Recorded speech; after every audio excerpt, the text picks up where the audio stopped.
I've built businesses, buried friends, raised children who barely call. I've been rich, broken, and everything between.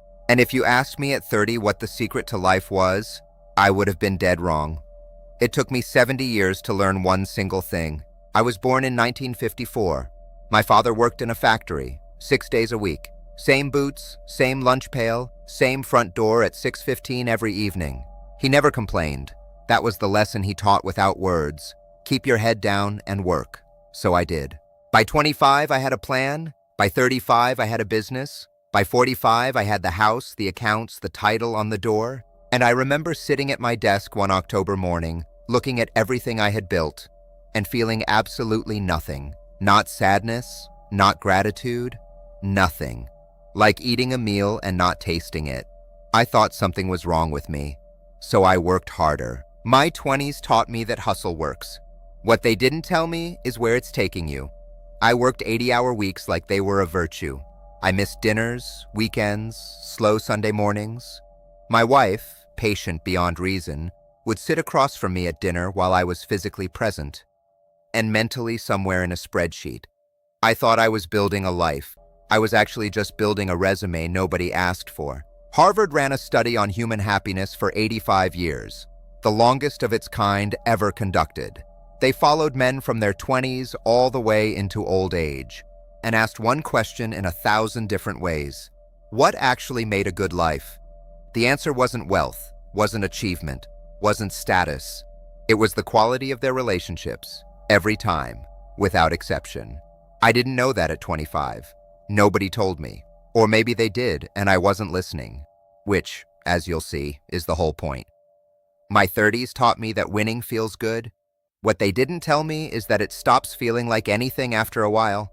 The business grew. Real money came in. We moved to a bigger house in a better neighborhood. I bought a car I didn't need to impress people I didn't like. That's not a joke. That's just what the 1980s looked like. My son was in a school play when he was 8, a Thursday evening. I had a client dinner I convinced myself I couldn't move. I missed it. He never said a word about it. Not then, not ever. And that silence has cost me more than any bad deal I ever made. You want to know what haunts a 70-year-old man? Not his failures, his absences. My 40s cracked me open. A friend of mine, sharp man, built like a wall, died at 44. Heart attack, no warning. There one day, gone the next. I stood at his funeral in a dark suit and thought, he did everything right. Good career, good family, followed every rule we were handed, and he got 44 years. A researcher named David Blanchflower studied happiness across 132 countries and found it follows a curve. High when you're young, drops steadily through your 30s and 40s, and bottoms out right around the mid-40s. Then, for most people, it slowly climbs again. He called it the happiness U-curve. I didn't know the science then. I just knew that on a Tuesday in November 1998, nothing felt real. Not a crisis anyone could see. Just a quiet collapse on the inside. I didn't tell anyone. Men of my generation didn't do that. My 50s, I went looking. Read every book. Saw a therapist for the first time. Best decision I'd delayed by 2 decades. Went to a retreat in New Mexico where men sat in silence for 3 days. I thought it would feel spiritual.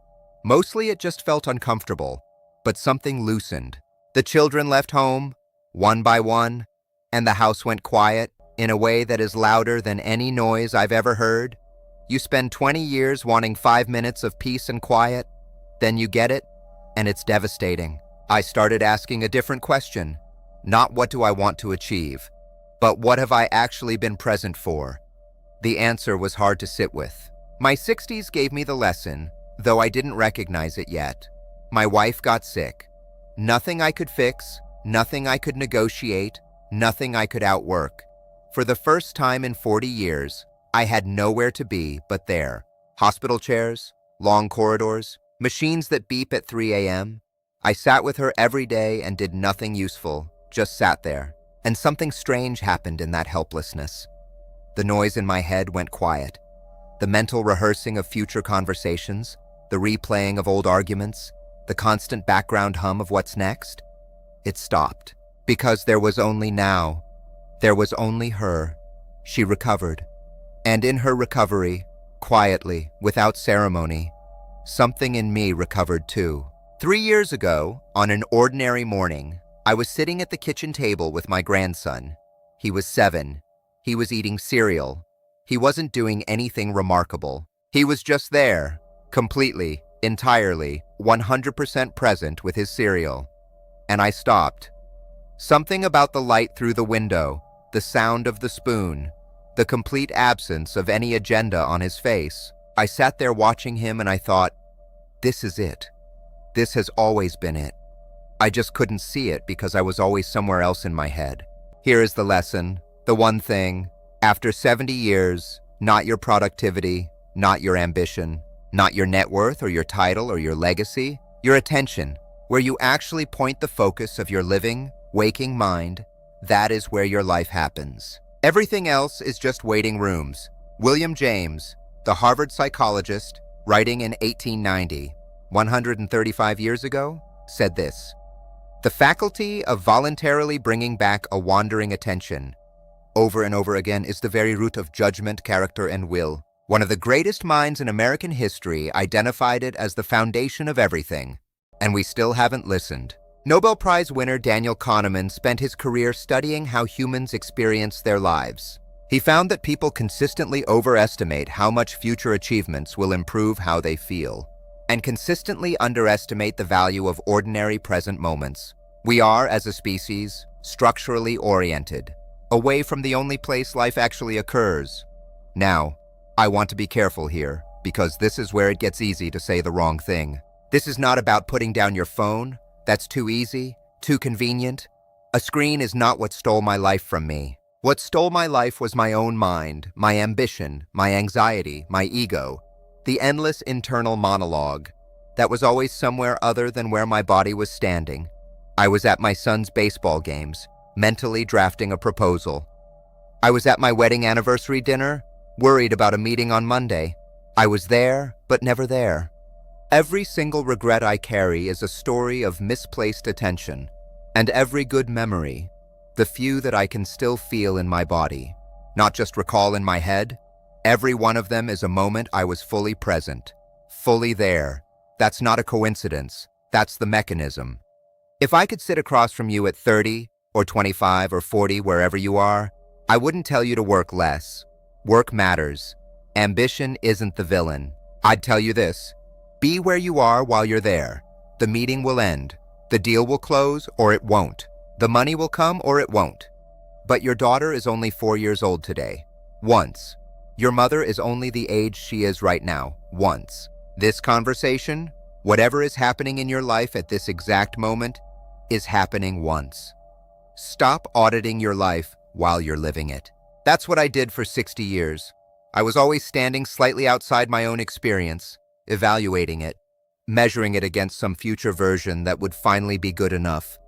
And by the time I looked up, my kids were grown, my parents were gone, and the years had a strange, compressed quality, like they happened to someone else. Back to my grandson at the table that morning. He didn't know he was teaching me anything. He was just eating breakfast. He was fully inside that moment the way only children are, before the world teaches them to be somewhere else in their heads. Before ambition and anxiety and comparison carve out that permanent space between where you are and where you think you should be. I had spent 70 years becoming a person who could not do what a 7-year-old does naturally.